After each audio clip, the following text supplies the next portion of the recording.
Aleluias. Esteja certo da sua comunhão com Ele. Aleluia.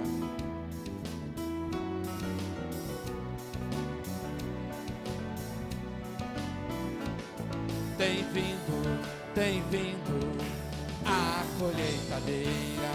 Tem vindo a colheitadeira, atando joio em vez do trigo do celeiro.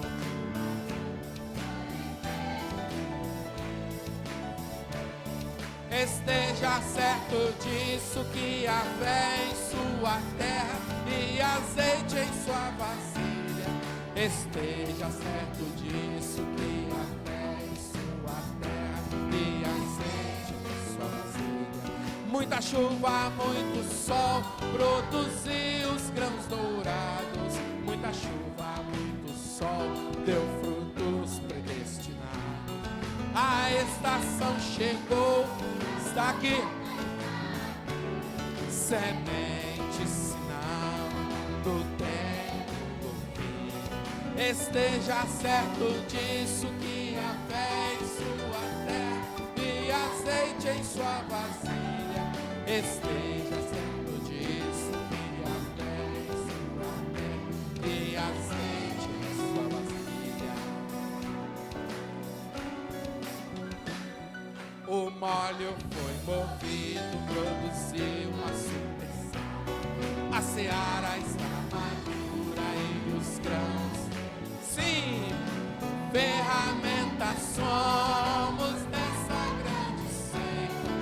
Semente original da palavra. E é certo que ela não herda com a vaga. É a noiva sendo arrebatada. E é certo que ela não herda com a paga. É a noiva trigo sendo arrebatada. Oi! Glória a Deus!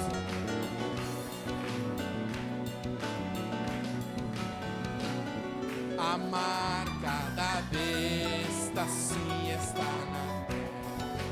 Esteja certo com selo,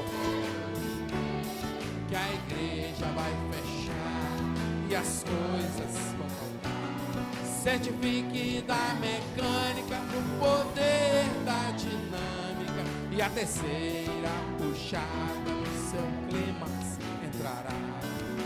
E a noiva Bíblia assim subirá. Esteja certo disso, que a fé, que azeite. Esteja certo disso, que a fé em sua terra e azeite em sua vasilha. A marca da besta sim está na terra. Esteja certo com o selo de Deus, a igreja vai fechar. Certifique da mecânica pro poder.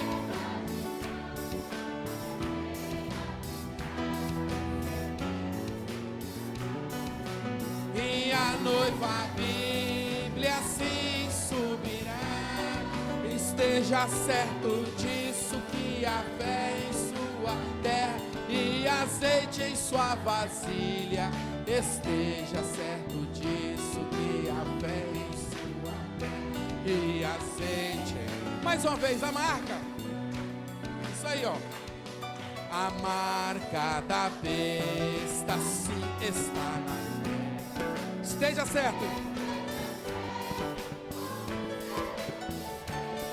que a igreja vai fechar e as coisas vão faltar. Certifique da mecânica pro poder da dinâmica, a terceira puxada no seu clímax entrará. E a noiva Bíblia assim subirá. E a noiva Bíblia assim subirá.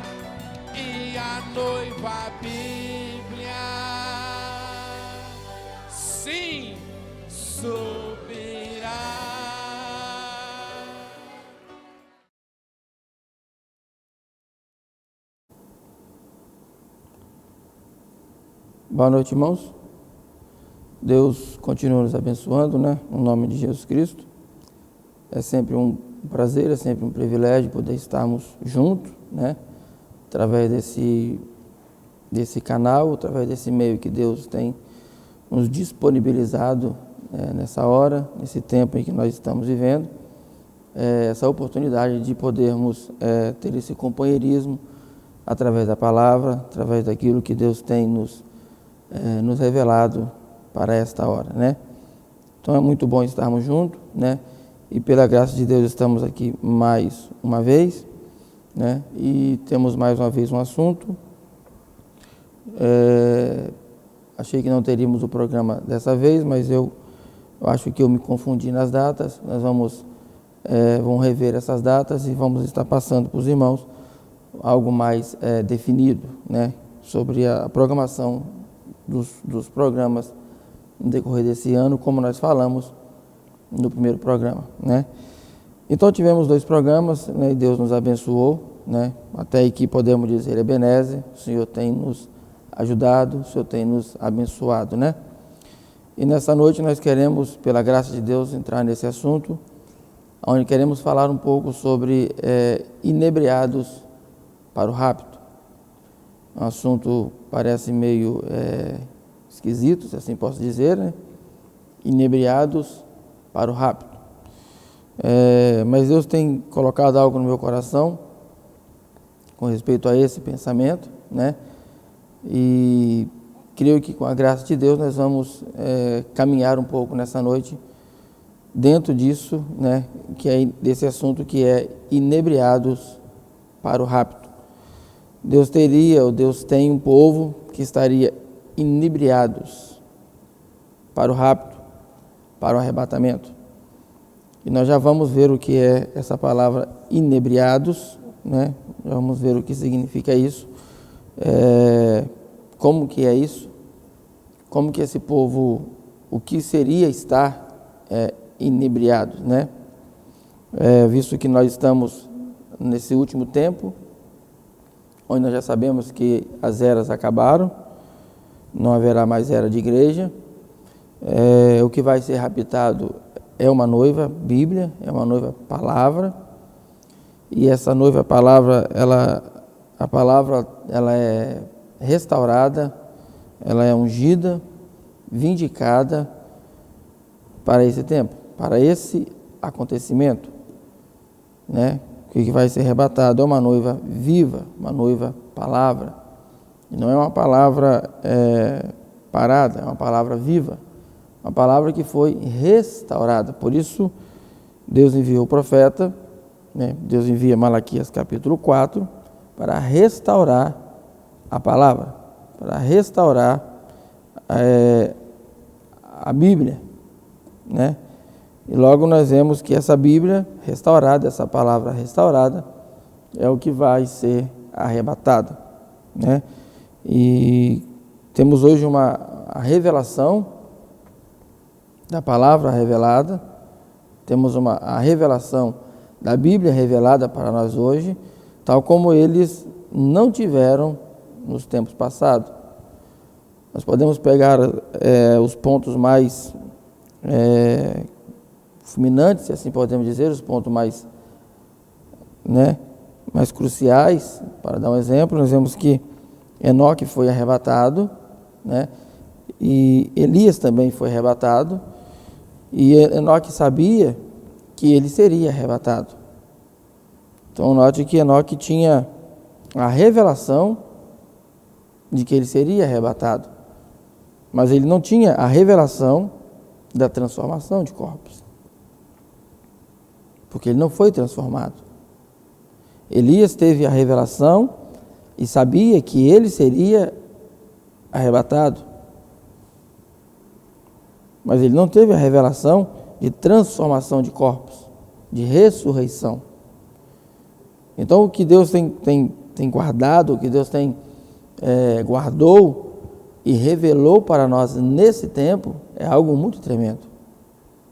É algo que realmente é para colocar essa noiva inebriada. É uma revelação para colocar essa noiva inebriada. Porque o que faz a noiva, o que faz a noiva ficar inebriada, nós vamos ver, é a revelação da palavra. É a palavra revelada, é a palavra manifestada e vindicada para o dia, para a hora que nós estamos vivendo. Vê que ninguém podia, eles não podiam ter a revelação da transformação de corpos, porque em Romanos, capítulo 8, se não me falha a memória, né, Paulo nos ensina, ele fala que Jesus é o primogênito em todas as coisas. Então foi o primeiro a ressuscitar, foi o primeiro a entrar no corpo glorificado, né? Então agora, depois da ressurreição dele, então agora nós podemos ter essa revelação do que é a ressurreição, corpo glorificado, né? Esse processo de teofania, glorificação e todas essas coisas que Deus tem nos revelado para esta hora, para esse dia que nós estamos vivendo, né? Então isso é maravilhoso quando olhamos para tudo isso, isso é estupendo, a palavra estupenda, né? Para esta hora, né? E Deus tem nos abençoado, tem nos agraciado com uma ampla ou com a total revelação da palavra nesta hora. Vamos ler Atos capítulo 2, vamos entrando no nosso assunto. Atos capítulo 2, a partir do versículo 1, e vamos tomar alguns parágrafos também do profeta, para isso que Deus tem colocado no meu coração para esta noite, e que Deus nos ajude mais uma vez, né?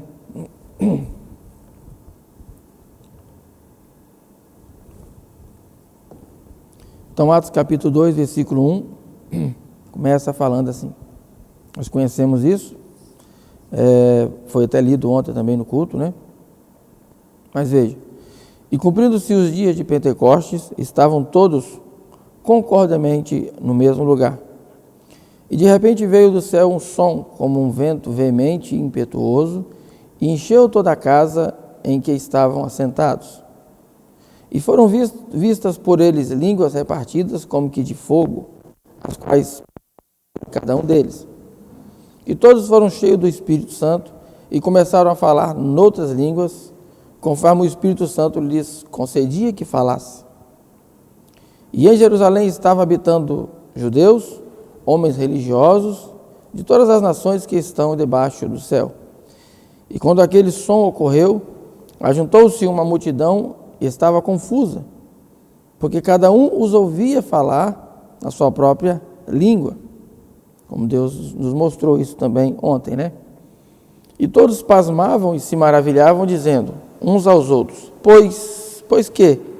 Não são galileus todos estes homens que estão falando?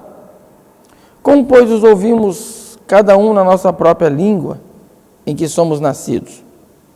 Portanto, partos e medos, e elamitas, e os que habitam na Mesopotâmia, Judéia, Capadócia, Ponto e Ásia, e Frígia e Panfilha, Egito e parte da Líbia, junto a Cirene, e forasteiros romanos, tanto judeu como os proselitos, cretenses e árabes, e todos nós temos ouvido, veja quantas línguas, né? Quantas línguas estavam ali, né? E todos nós temos ouvido em nossas próprias línguas falar das grandezas de Deus. E como nós ouvimos, o Espírito Santo tomou, né? E eles começaram a falar em outras línguas, e cada um entendia na sua própria língua. E todos se maravilhavam, e estavam suspensos, dizendo uns para com os outros, que quer dizer isto? E outros zombavam, dizendo, estes estão cheios de mostos. Pedro, porém, pondo-se em pé com os 11, levantou sua voz e disse-lhes, homens judeus, e todos os que habitais em Jerusalém, sejai-vos notório e escutai as minhas palavras. Estes homens não estão embriagados como vós pensais, sendo a 3ª hora do dia. E que eles pensavam que eles estavam embriagados. Eles pensavam que eles estavam bêbados. Porque o profeta vai nos falar, e nós vamos ver que a revelação da palavra, quando a palavra é revelada, quando a palavra é vindicada ao eleito, ela tem que produzir esse mesmo efeito. Ela tem que produzir esse mesmo efeito hoje. Mas isto é o que foi dito pelo profeta Joel. E nos últimos dias acontecerá, diz Deus, que do meu espírito derramarei sobre toda a carne, e os vossos filhos e vossas filhas profetizarão, e os vossos jovens terão visões, e os vossos velhos terão sonho. Também do meu espírito derramarei sobre os meus servos e minhas servas, naqueles dias, e profetizarão. Então veja que ali estavam os discípulos, ali estava a primeira igreja, né? A igreja apostólica, né? E eles estavam tão inebriados pelo que estava acontecendo, né? Que eles acharam que eles estavam bêbados. E o profeta disse, não era nada a não ser a palavra que havia sido profetizada, não era nada a não ser a profecia se cumprindo. O cumprimento da profecia coloca o eleito nessa condição. O cumprimento da profecia coloca o eleito nessa condição, nessa aparência de embriagado, de bêbados. E aí eu pensei, inebriados. Inebriados.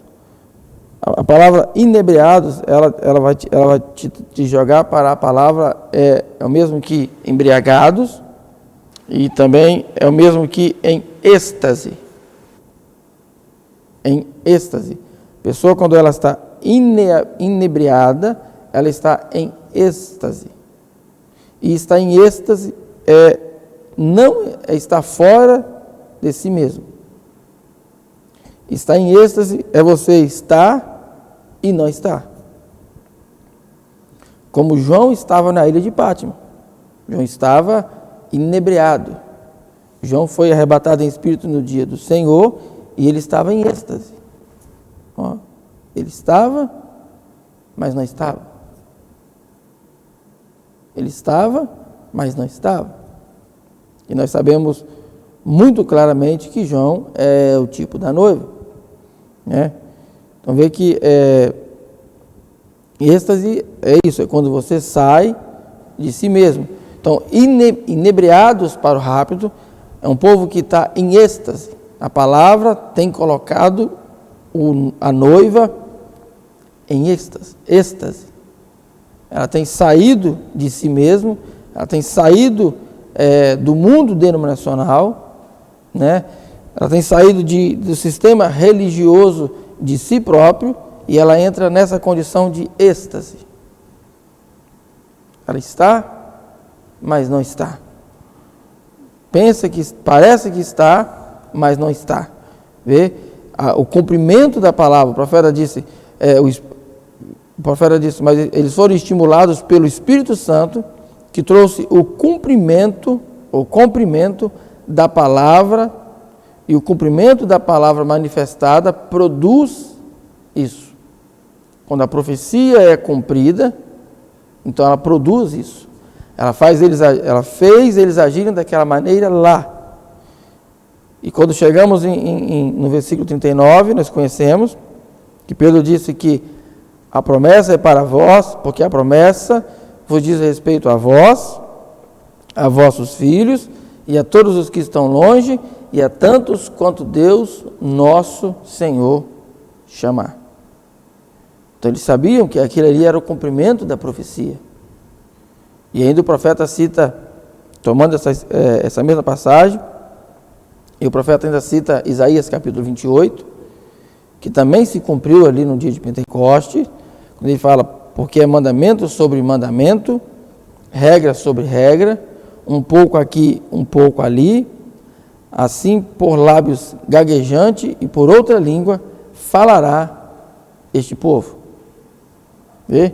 Então, era o cumprimento das Escrituras, eram profecias sendo cumpridas, e quando profecias são cumpridas, elas produzem esse estímulo, que nós vamos ver o profeta falar, elas produzem essa atmosfera, ela produz esse estímulo, o vinho produz isso, né? Então veja, é algo que aconteceu ali. Ainda Isaías 12 diz: o qual disse, este é o descanso, Isaías 28, versículo 12, completando aqui, dai descanso ao cansado, este é o refrigério, porém não quiseram ouvir. Então nós sabemos que isso, o mundo pentecostal entrou muito nisso entrou o mundo pentecostal, mas isso se aplica para nós hoje também. Porque através de lábios gaguejantes falará esse povo. Nós sabemos que hoje a palavra é revelada para nós, então a noiva hoje ela fala em lábios gaguejantes também. Porque você vai falar de selos, eles não sabem o que é. Vai falar de teofania, eles não sabem o que é teofania. Eles não sabem o que é corpo glorificado. Eles não sabem o que é sexta dimensão. Eles não sabem. Então nós estamos falando uma língua desconhecida. Então estamos falando através de lábios gaguejantes para eles. Porque eles não sabem o que nós estamos falando. Eles não sabem o que nós estamos cantando nessa hora. Mas o eleito sabe o que ele está falando, o eleito sabe o que ele está cantando e o que isso está produzindo na sua vida. Uma embriaguez espiritual. Vou usar essa palavra porque o profeta também usou essa palavra e nós vamos ler daqui a pouco. Uma embriaguez espiritual. Né? E isso acontece nesse tempo, nessa hora que nós estamos vivendo. Isso me chama a atenção, porque eu estava olhando, e nós vamos ler agora, entrar um pouquinho em Apocalipse, capítulo 17. Porque Deus, a palavra revelada, produz esse estímulo ao eleito. Veja, e Apocalipse 17 nos fala de uma mulher, que nós sabemos que é uma igreja, que é um sistema, que é um reino, né? E veja, a partir do versículo 1, e veio um dos 7 anjos que tinha 7 taças e falou comigo, dizendo-me, vem, mostrar-te-ei a condenação da grande prostituta, que está assentada sobre muitas águas, que são povos, pessoas, com a qual se prostituem os reis da terra e os que habitam na terra, olha, se embebedaram com o vinho da sua prostituição. Então, há uma igreja na terra, há um sistema na terra que está dando vinho. Nós sabemos que, nós vamos ler daqui a pouco, o profeta quando fala do vinho, nós sabemos que estamos falando de estímulo, porque o vinho representa o estímulo e o azeite representa o Espírito Santo. Nós sabemos disso, o profeta nos mostrou muito isso em várias mensagens, e principalmente nos selos, 3º, 4º selo. Né? Mas observa que há uma igreja na terra, há um sistema na terra, né? E esse sistema está dando vinho, está dando estímulo. E os moradores da terra estão se embebedando com esse vinho, estão se embebedando com esse estímulo que essa igreja falsa, que esta falsa igreja está dando. Vê que os reis, os moradores da terra estão tomando esse vinho. O mundo está embebedado por esse vinho. E esse vinho, essa igreja controla, né, como nós falamos um pouquinho também no programa passado, como que esse poder que nós sabemos, nós já vamos ver quem é, mas nós já sabemos de quem estamos falando, como que ele está controlando, como que ele dita as regras, E ele empurra esse falso vinho, esse estímulo falso. E através desse estímulo falso, ele empurra isso para as religiões, para o mundo político, para as modas. As pessoas estão simplesmente se embebedando com essa falsa religião, com essa falsa igreja. Agora, se existe uma falsa igreja na terra, distribuindo vinho e estimulando as pessoas, porque a igreja, esse sistema, estimula as pessoas a fazerem aquilo que eles querem fazer. Ah, mas nós queremos viver assim. Pode, a mamãe deixa. Nós queremos uma igreja que podemos cortar o cabelo, que podemos fazer isso. Pode, a mamãe deixa. A mamãe não briga. A mamãe está nos dando, a mamãe está dando vinho, está estimulando eles a fazerem o que eles querem fazer. Vê? Está estimulando eles a fazerem aquilo que eles querem fazer. A mamãe, porque ela é a grande prostituta e ela tem filhas, as meretrizes, né? Vê no versículo 3, e levou-me em espírito a um deserto, e viu a mulher sentada sobre uma besta de cor escarlata, que estava cheia de nomes de blasfêmia, e tinha 7 cabeças e 10 chifres. Vê, no versículo 3, essa mulher está vestida de cor, está sentada sobre um monte, sobre uma besta, e viu a mulher sentada sobre uma besta, um poder, de cor escarlata. Nós vamos ver mais embaixo que ela vai estar com a cor escarlata e também vai estar na cor de púrpura. Agora aqui ela está apenas na cor escarlata. Mas ela estava cheia de nomes. Aí o profeta, nomes de blasfêmia. Aí o profeta vem na mensagem de nome de blasfêmia. Não vou ler todo o parágrafo, que o tempo passa muito rápido, né? E ele fala assim, agora, ela era mãe das prostitutas. Todos nós sabemos disso. Agora, o que é isso? Você não precisa ser, pois está certo, isso tomaria a igreja católica romana. Mas ela está cheia de nomes blasfemos. Metodista, batista, presbiteriana, luterana. E aí eu coloquei aqui, tabernáculo. Oh, irmão William, mas tabernáculo? Na mensagem? A mensagem não. A mensagem é santa, a mensagem é pura. Mas tem lugares aí que já estão sendo dominados por essa mamãe. Placa de tabernáculo, dominados pela mamãe. E todas chamando-se Igreja de Deus, nomes blasfemas. Nomes blasfemas. Título de igreja, nome de igreja, mas não tem o Evangelho. Não vivem do Evangelho. Vivem do Evangelho que é imposto por essa mãe. Por isso que diz a Bíblia que eles se embebedaram com o vinho da prostituição dela. Porque esse é o evangelho que ela dá para eles. Esse é o estímulo que ela dá para eles. Esse é o estímulo que ela dá para eles. Aqui no versículo 4, fala, e a mulher estava vestida de púrpura e de escarlata. Aqui no versículo 3, ela estava vestida de escarlata.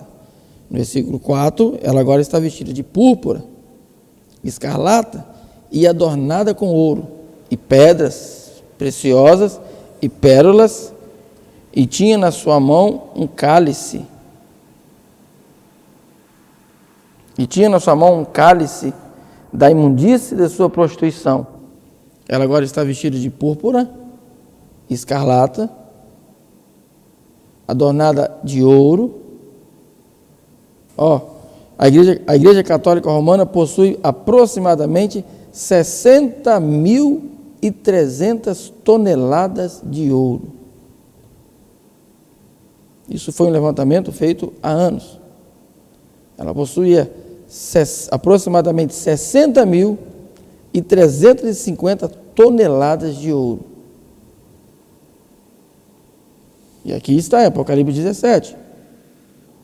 A mulher estava vestida de púrpura e de escarlata e adornada com ouro e pedras preciosas e pérolas, e tinha na sua mão um cálice de ouro cheio das abominações da imundície e sua prostituição. E agora ela está vestida de vermelho e de roxo, porque o profeta fala que agora, aqui está a união das duas bestas, a besta que sai do mar, a besta que sai da terra, a besta de Apocalipse 13, a besta de Apocalipse 13 e a besta de Apocalipse 17, porque é a mãe e a filha. Os poderes religiosos e os poderes políticos estão unidos. Por isso agora ela aparece no versículo 4 e vê quem é que está vendo isso. É João. João é o tipo da noiva. Quem é que vai ver isso? Quem é que vai entender isso? Só João, tipo da noiva. Vê? E nós falamos um pouquinho no programa passado, e Deus está dando graça para isso, né? E com a graça de Deus nós vamos falar assim, mostrar onde todas as profecias elas se cumprem espiritualmente primeiro. Todas as profecias se cumprem espiritualmente primeiro. Depois elas se cumprem no natural. Porque no natural todo mundo vê, ou muitos vão ver. Mas no espiritual só o eleito vai saber. Por isso vimos uma vice-presidente entrando num dia de posse lá, com vestido roxo, vestido de púrpura, e aí muitos ficaram, me perdoa a palavra, ficaram entusiasmados com o que estava acontecendo. É claro que para nós, a noiva de Jesus Cristo ela está apercebida de todas as coisas, mas observe que aquele acontecimento natural já aconteceu espiritualmente.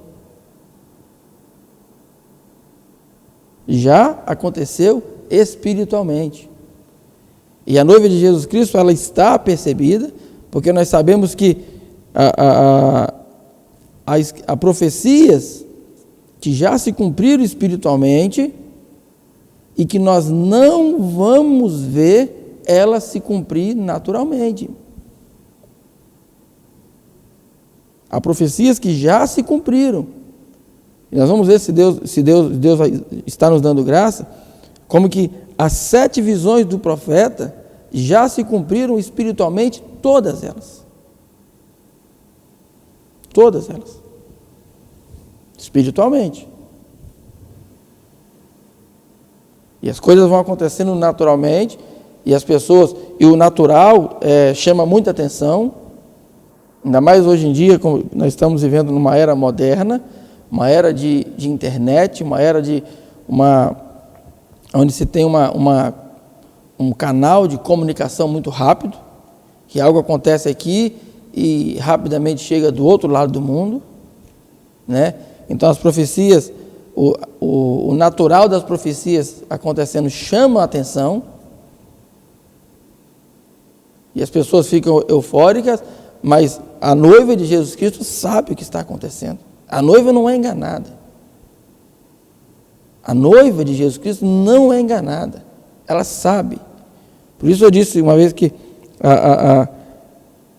a cientista da NASA, seja quem for, não tem a menor chance perto de um eleito, porque só o eleito sabe agora mesmo o que está acontecendo. Só o eleito sabe o que está acontecendo. Então veja, a profecia, o cumprimento natural chama a atenção do mundo, mas o cumprimento espiritual capta a atenção do eleito. O eleito sabe que algo aconteceu. E o eleito sabe que algo está acontecendo. Profecias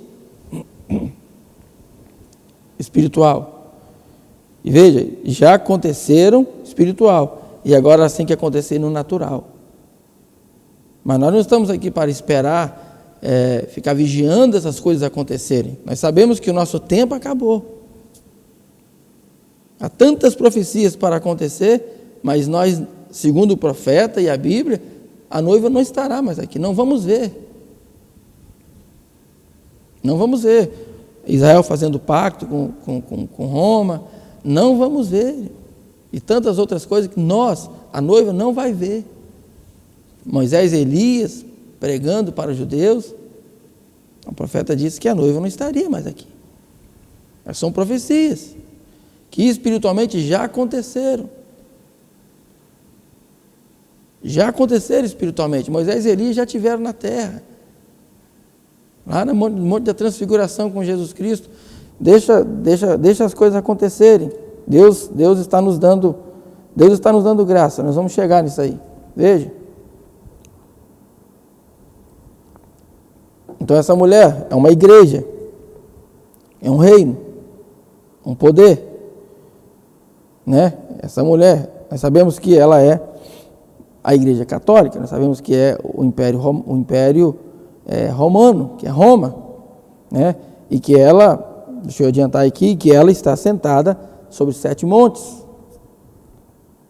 Na própria escritura que está aqui, nós não vou ler tudo agora, né? Ela está sentada sobre 7 montes. E eu fico olhando como que o diabo trabalha de uma forma paralela, imitando a Deus. Porque Deus também trabalhou em 7 montes. É claro que Deus, não estou dizendo que Deus trabalhou ou que fizera obras apenas em 7 montes. Não, estamos falando de 7 montes específicos. 7 montes específicos. Eu quero colocar eles aqui para que nós olhemos esse quadro, que a Igreja Católica está assentada sobre 7 montes. E veja como Deus trabalha através de 7 montes também. E Deus veio através do monte Ararat, onde nós sabemos que a arca repousou no monte Ararat. E o nome Ararat significa terra sagrada. Terra sagrada. Depois nós vemos Deus trabalhar no monte Moriá, onde Abraão levou Isaque para o sacrifício. E o monte Moriá significa o escolhido por Deus. E no monte Moriá, mais na frente, foi onde Salomão construiu o templo. Esse lugar escolhido por Deus. Estamos falando de 2 montes. Depois nós temos o monte Sinai, que também depois foi chamado de monte Horebe, né? E no monte Sinai, onde Moisés recebe a lei, o livro da lei, onde Deus escreve a lei nas tábuas, a lei para Moisés. Deus desce no monte Horebe, né? Ali nos dias de Moisés. E monte Horebe significa seco e desolado. Depois nós vamos para o monte Sinai. Eu coloquei os dois porque Sinai e Horebe são o mesmo nome. E aí, se você pegar o monte Sinai, significa marcar com o seu próprio nome. Deus marcou com o seu próprio nome no monte Sinai. Veja, o monte original, o nome original depois passou a se chamar Horebe, pela história, né? Depois nós temos o monte Nebo. O monte Nebo é onde Deus levou Moisés. Moisés viu a terra, mas Deus disse para Moisés: você não vai entrar na terra. Monte Nebo, Deus leva Moisés, Moisés olha a terra, mas Deus fala com Moisés: você não vai entrar na terra. Você não vai entrar naquela terra. Isso foi no Monte Nebo. O Nebo significa aquele que protege as fronteiras. Por isso que, se você conhece a história de Nabucodonosor, ele foi chamado de Nebo, aquele que protege a fronteira, aquele que protege o seu reino. Por isso Nabucodonosor teve esse nome de Nebo, foi chamado de Nebo. E nós temos também o Monte Sião, né? O Monte Sião é um monte também citado várias vezes na Bíblia. Fica em Jerusalém, onde Davi foi e invadiu a cidade e tomou aquele monte, e tomou aquela terra, né? Monte Sião. E depois nós temos também o Monte Carmelo. O Monte Carmelo, nós lembramos que foi onde Elias, melhor dizendo, deixa eu voltar aqui, onde Elias desafiou os profetas e derrotou os profetas de Baal. Carmelo, por sua vez, significa campo fértil ou vinha do Senhor. E nós temos o Monte das Oliveiras. Nós sabemos no Monte das Oliveiras, onde ele se encontra. Nós sabemos que Jesus descerá no Monte das Oliveiras.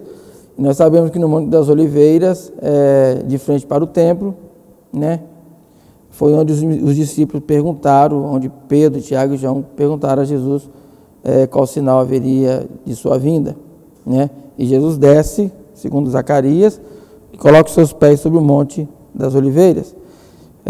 O Monte das Oliveiras significa cachado, né? E também era chamado Monte da Unção, porque dali produzia as olivas, né? Ou produz as olivas que ungia os reis, que ungia os sacerdotes. Veja, então Deus também tem 7 montes, Deus tem 7 eras, Deus tem 7 profetas, né? E essa igreja lá estava edificada sobre 7 montes, que são 7 chifres, se não me falha a memória. Tinha que voltar aqui para ver, mas acho que é isso mesmo. Veja, então essa igreja romana é um poder na terra embriagando as pessoas. Um poder na terra distribuindo para as pessoas um vinho de sua prostituição. Embriagando as pessoas. Os moradores da terra se embriagaram com elas. E eles estão embriagados com esse vinho, com esse evangelho, como pregou o profeta, com essas cisternas rotas. Mas isso é um poder. Isso é um poder. E aí vem o profeta na mensagem A Marca da Besta, ele fala assim: eles clamam aqui, 194, quem poderá batalhar contra ela? Há um homem no mundo, somente um homem no mundo, de todo o mundo, que tem o poder, como foi na visão do rei Nabucodonosor. Aqueles 10 dedos se estendem a tudo. Aquilo veio de ferro romano, se estendendo a toda nação no mundo. Não há outro homem no mundo que tenha a palavra de comando que o Papa de Roma tem. Veja. Não há outro homem no mundo que tenha a palavra de comando que o Papa de Roma tem. Há um grande poder, é uma grande nação. O profeta chega a falar em uma outra mensagem, não me falha a memória, que é o único homem que poderia colocar fim a uma guerra. Há suficiente riqueza ali em Roma que dava para alimentar o mundo todo. Ouro, bens, dinheiro.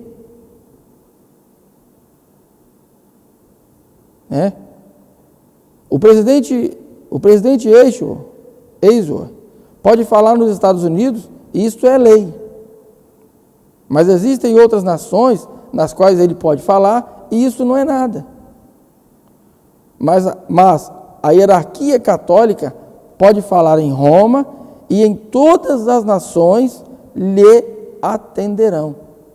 Isso mesmo. Ali está ele. Agora vamos ver aonde está e ver se ele é ou não é. Ver se está correto, ver se está corretamente retratado aqui ou não. Ver se está corretamente retratado aqui. Muito bem, diz o profeta. Vê? Não há outra nação no mundo. Não há outro homem que tem esse domínio. Por isso essa igreja tem embriagado o mundo inteiro com o seu evangelho, com suas doutrinas. Agora, se existe no mundo uma igreja que está embriagando o mundo, se existe uma falsa igreja, um falso vinho, um falso estímulo, uai, mas onde está Deus? Se existe um poder na terra que está inebriando as pessoas, de um lado contrário, e o Evangelho de Deus? E a palavra da hora? E a mensagem revelada? E a mensagem revelada agora? Se o mundo está embriagado por este poder satânico, como deveria estar, ou como deve estar a noiva nessa hora? Com a mensagem, com o poder, com o vinho, com o estímulo, com o azeite, com a palavra aberta, com selos revelados. Como deveria estar a noiva agora? Porque o profeta disse que no tempo do rapto, ele diz, a noiva não estará chorando, ela estará saltando e pulando de alegria. Estimulada, inebriada, em êxtase. Em êxtase. O profeta fala assim, deixa eu tomar mais água. Olha isso, o profeta estava orando na mensagem, mas no princípio não foi assim. Ele começa a orar no parágrafo 87, ele fala, nosso Pai Celestial, está escrito nas Escrituras, mas no princípio não foi assim. Então eu, nesta pequena maneira rude de trazer isto, Senhor, eu tentei semear uma semente aqui no coração dessas queridas e preciosas pessoas que são realmente verdadeiros cristãos. Mas eu estou tentando estabelecê-los, Senhor, nunca sejam misturados com nenhum tipo de questão feita pelo homem, que voltem ao princípio, voltem para o Pentecostes. Aquela foi a primeira igreja cristã, ela foi inaugurada no dia de Pentecostes, e Pedro pregou o sermão de bacharelado e disse, varões da Judéia, e vós que habitais em Jerusalém, que isso vos seja notório, e escutai as minhas palavras. Estes não estão embriagados como pensais. Ó Deus, que a tua igreja possa estar espiritualmente embriagada até o ponto em que esqueça tudo sobre as coisas do mundo e cuidados da vida, e apenas se apaixone por ti. Olha a oração do profeta. Ó Deus, que a tua igreja possa estar espiritualmente embriagada, inebriada, extasiada, em êxtase, em outra dimensão. E ela está em outra dimensão. A noiva está em outra dimensão. Aqui nós estamos, mas não estamos. Estamos, mas não estamos. Vê? Que a tua igreja possa estar espiritualmente embriagada, a tal ponto em que esqueça tudo sobre as coisas do mundo, os cuidados da vida, e apenas se apaixone por ti. E apenas se apaixone por ti e por ti servir. Que os corações possam estar rendidos rendidos à palavra. Vê? Isso é a oração do profeta. E Deus teria essa igreja. Porque se tem, nós já aprendemos isso, irmão, mas nós relembrando aqui, que só há dois poderes, só há duas igrejas no mundo. A igreja de Deus e a igreja de Satanás. Ah, mas eles leem a Bíblia, eles fazem isso, fazem aquilo. Ou é a igreja de Deus, ou é a igreja de Satanás. Ou vamos tomar esse cálice, esse vinho, esse estímulo da palavra, ou vamos tomar o vinho da prostituição. Só existe dois vinhos na terra: o vinho da palavra e o vinho da prostituição. E esse vinho da prostituição está embebedando o mundo por completo. Igrejas, sistemas, homens, mulheres. Mas Deus tem um vinho da palavra. Deus tem um vinho. Deus tem um vinho reservado para nós nessa hora. E Deus guardou, como nós sabemos, e Ele guardou esse melhor vinho para esta hora. Por isso que, vê que, numa colocação, durante as eras, eles tiveram eles tiveram a sua parte do Espírito, sua porção do Espírito, sua porção da palavra, sua porção do estímulo, mas vê que esse estímulo acabou na primeira, na segunda, na terceira, na quarta, na quinta. Esse estímulo acabou durante as eras. E Deus retratou, e Deus mostrou isso para nós aqui meio que na sombra, mostrando o que seria. Porque em São João capítulo 2, nós conhecemos, São João capítulo 2, quando Jesus estava ali naquela festa de casamento, ele estava na festa de casamento. O vinho faltou na festa de casamento.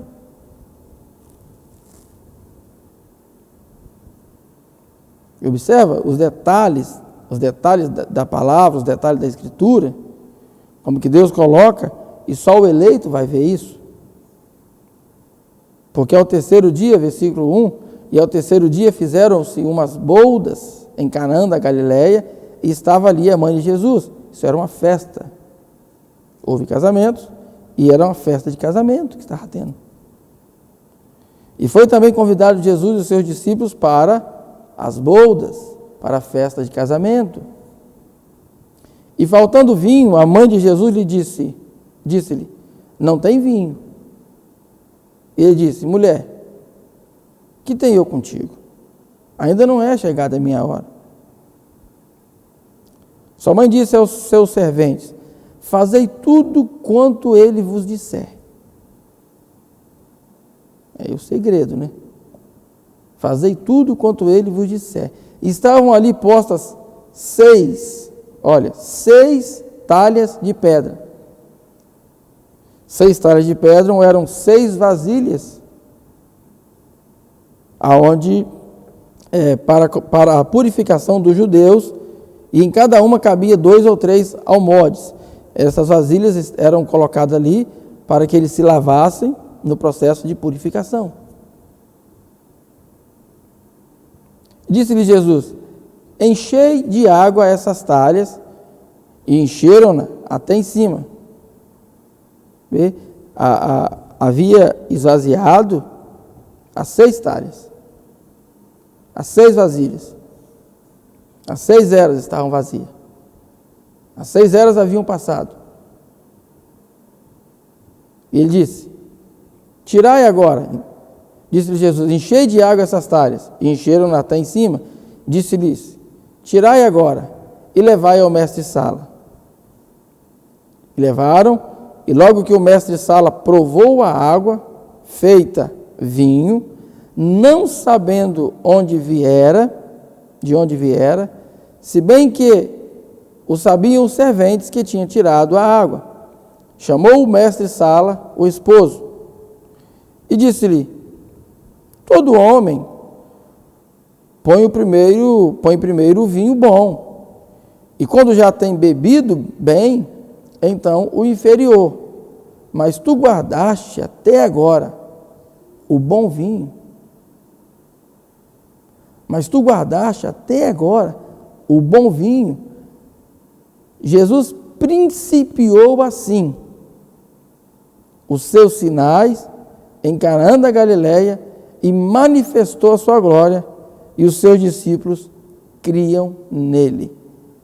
Ali foi o início do ministério de Jesus Cristo.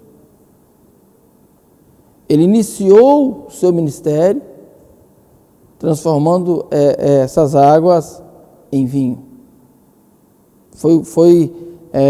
Em alguns lugares nós encontramos que foi o seu primeiro milagre. Foi sua primeira obra, produzir vinho.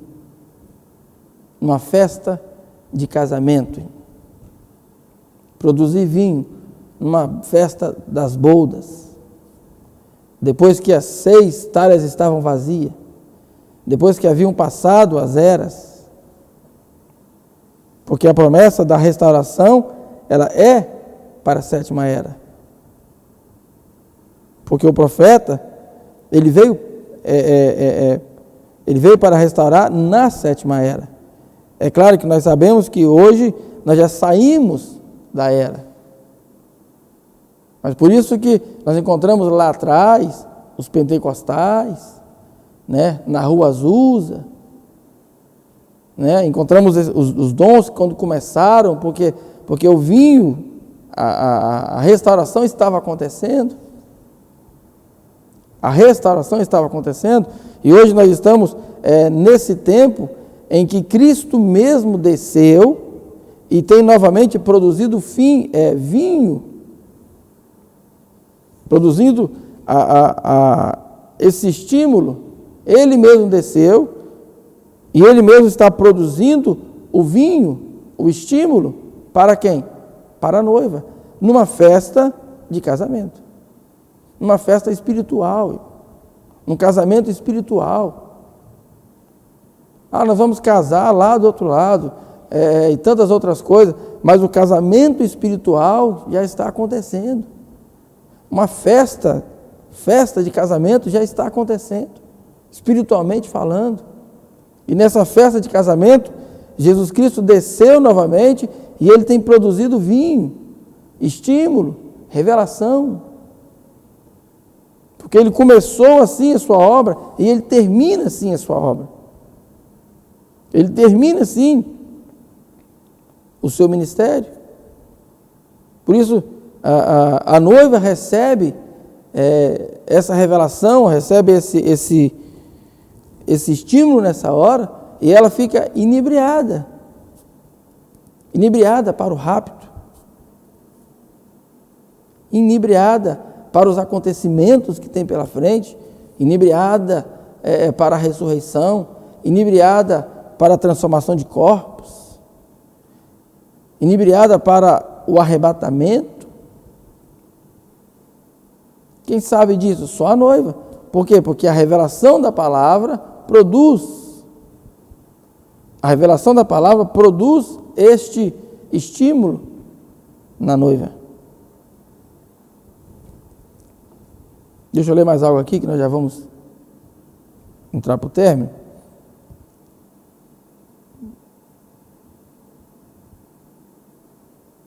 Quando ele diz assim, deixa eu pular aqui um parágrafo, esse aqui. Quando Jesus fala de colocar vinhos novos em odres velhos. Na mensagem A Personificação do Cristianismo,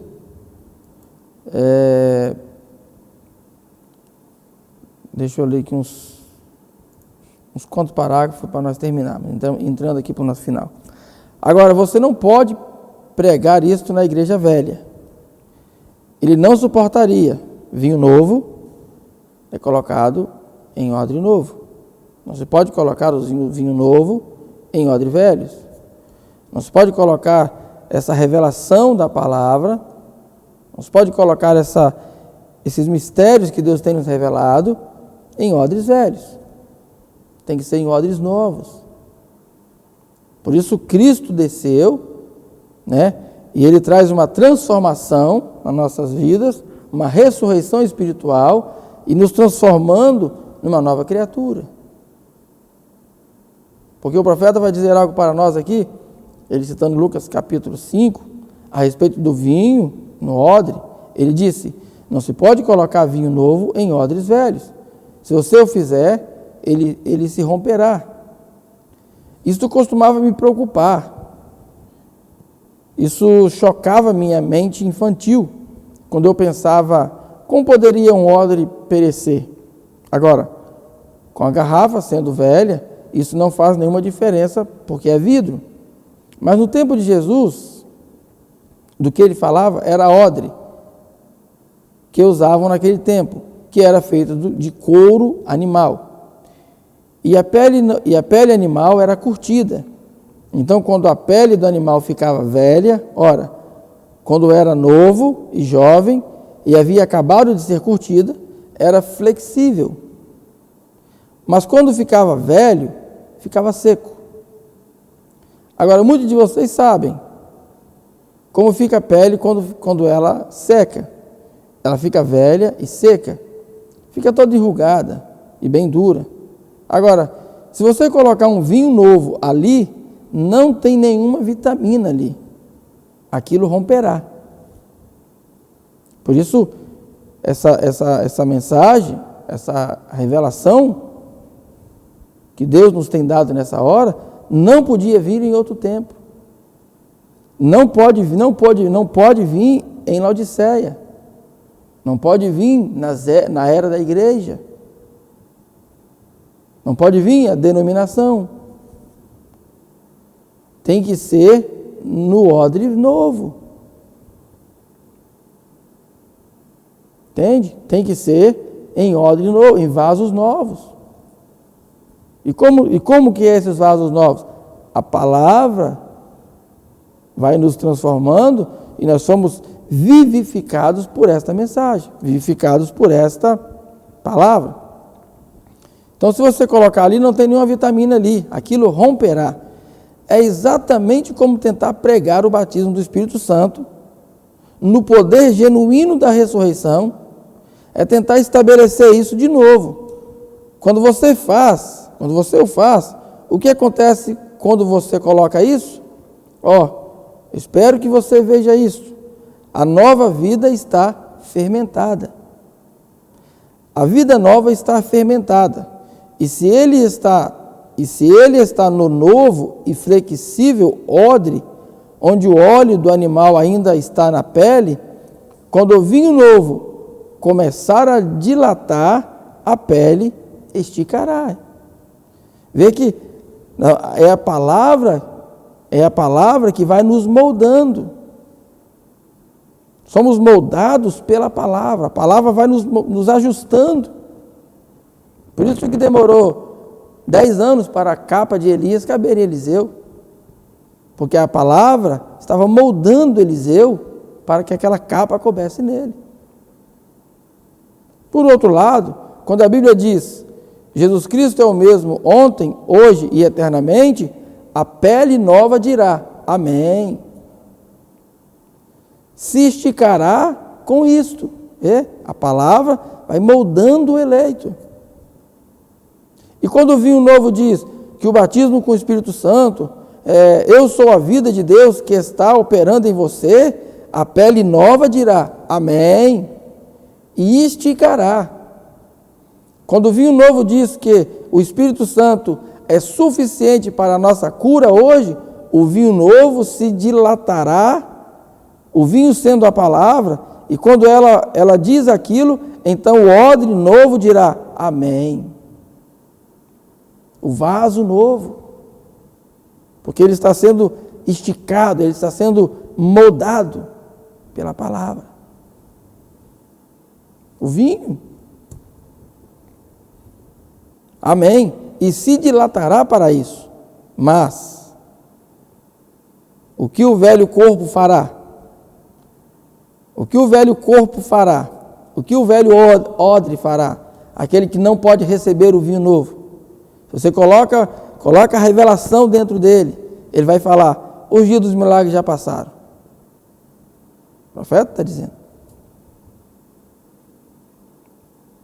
Quando nós falamos de vinho, nós estamos falando de estímulo. Não vai dar tempo de ler tudo que temos aqui. Quando falamos de vinho, estamos falando de estímulos, de revelação, de palavra, de profecia sendo cumprida. Mas o que o velho corpo fará? Os dias dos milagres passaram. Então, o que estamos fazendo? O que estamos realizando? Ele disse: o odre velho perecerá, e o vinho perecerá nele. É quase como lançar suas pérolas aos porcos. Eles viram e pisam em cima. Vê você? Agora, Cristo não unge os ministros para pregar o Evangelho, para que o Evangelho volte vazio a ele. Agora, Cristo não unge os ministros para pregar o Evangelho, para que o Evangelho volte a ele vazio. Mas ele espera que você receba a palavra. E recebendo a palavra, esteja pronto. Tome aquele velho couro de vaca que você deixou ali, aquela velha condição formal, e troque pela pele de carneiro, que é flexível à palavra de Deus. Que é flexível à palavra. Irmã Brana bate no púlpito 6 vezes. Aleluia. O irmão Brana bate no púlpito 6 vezes. Aleluia. E tudo que a Bíblia diz, você dirá amém. Mas isto deve vir da Bíblia, pois o vinho novo somente fermenta o vinho. Ele apenas prova os elementos que estão ali. A levedura simplesmente força o bulbo do álcool, o qual desencadeia um processo de estourar. E a levedura estoura as bolhas para fazê-lo mais perfeito. Aleluia. A levedura estoura as bolhas para fazê-lo mais perfeito, para dar a ele um gosto melhor, para dar a ele uma melhor conservação, para deixá-lo mais forte, para não deixar que ele azede. Por isso nós vemos muita gente azedo, mas a noiva de Jesus Cristo, ela não está azeda. Ela está inebriada para o rapto. E quando a levedura do elemento humano, que é adquirida no vinho, estoura a bolha para espalhar a força do álcool, ela empurra da igreja todos os elementos mundanos e assim preserva a igreja, o indivíduo. Aleluia, o indivíduo. Deixa eu ler mais um pouquinho aqui para nós terminarmos. Suco de uva azeda em 24 horas, porém o vinho nunca azeda, porque o germe da vida está no vinho. O germe da vida está no vinho, fermentado, dilatando e esterilizando. E quanto mais velho ficar, melhor ficará. Aleluia. O vinho novo deve ser colocado apenas nos novos odres pentecostais. Deus tinha 120 deles reunidos no cenáculo. Aleluia.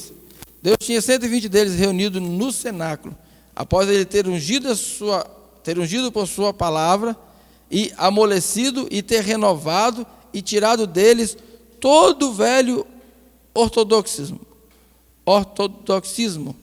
todo o velho sistema. Deus tinha 120 odres no cenáculo, com seus pescoços levantados, e um funil em cima. Ele ainda o tem. E quando o Espírito Santo começou a jorrar, aquelas garrafas ficaram vivas até o ponto de começarem a correr para lá, pregando o evangelho, indo em todo lugar, e um subiu a um toco e disse: isto é aquilo, de volta à palavra, isto é aquilo que foi dito através do profeta Joel. Acontecerá nos últimos dias que Deus derramará do seu espírito, derramarei do meu espírito, no meu vinho novo, na minha garrafa nova. Que reavivamento eles tiveram. Esta é a ordem de Deus. Aleluia. Nós vamos parar por aqui, que o tempo já está passando. Esta é a ordem de Deus. Mas recorde, Ele é o mesmo ontem, hoje e eternamente. Deus tem hoje garrafas novas. Deus tem garrafas novas. E Ele derramou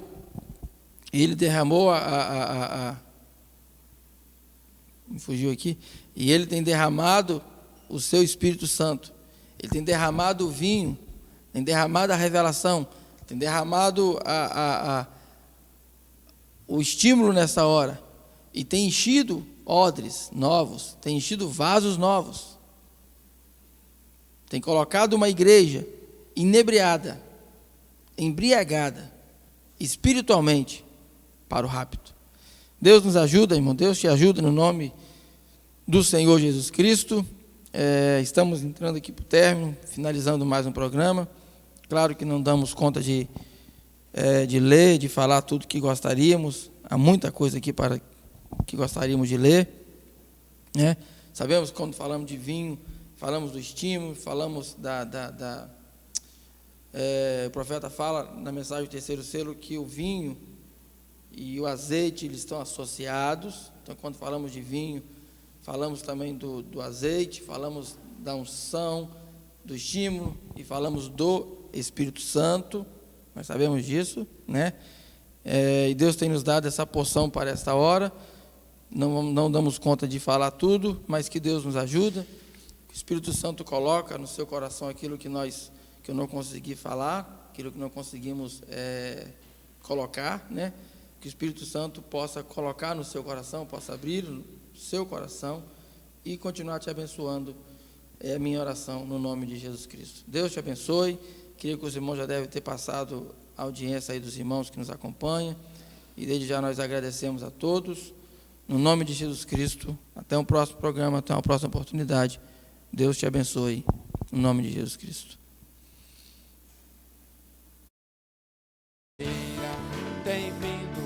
Tem vindo a colheitadeira, atando joio em vez do trigo do celeiro.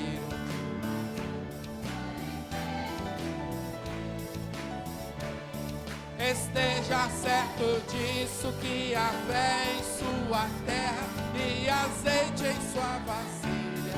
Esteja certo disso, que há fé em sua terra e azeite em sua vasilha. Muita chuva, muito sol, produziu